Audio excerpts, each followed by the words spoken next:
ايه الفرق بين شهادة الادخار والوديعة؟ معاك فلوس ومحتار وعايز تشيلهم في البنك ومش عارف الفرق بين شهادة الادخار والوديعة؟ ده اللي هنعرفه في الفيديو ده. اولا، سعر الفايدة على الوديعة بيكون اقل من سعر الفايدة على الشهادة.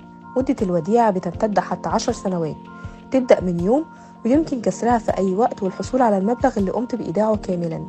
سعر الفايدة بيختلف في الوديعة حسب مدتها وقيمة المبلغ اللي بيتم إيداعه، لأن كل مبلغ بيتم إيداعه بيتم احتساب فايدة خاصة بيه مع وضع مدة الوديعة في الاعتبار.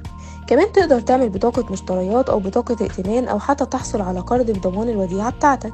الوديعة كمان بتوفر ليك دخل شهري، ولما بتقوم بإيداع الأموال في حسابك في أي مؤسسة مالية، انت كده بتدي المؤسسة الحق في استخدام أموالك لتقديم قروض مقابل التعهد بالسداد ليك.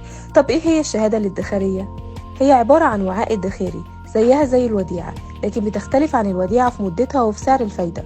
كمان الشهادة الادخارية بيتم ربطها بمبلغ محدد ليها، بيبدأ من 100 جنيه على الأقل وبيزيد بدون حد أقصى، ولا يمكن كسرها إلا بعد مرور 6 أشهر على موعد إصدارها. تقدر بالشهادة الادخارية تاخد قرض من خلال استخراج بطاقة ائتمانية والحصول على بطاقة المشتريات من خلال ضمان الشهادة. انت بقى ليك حق الاختيار بينهم، بس بشرط تشوف احتياجاتك المادية والوسيلة اللي تناسبك سواء شهادة أو وديعة.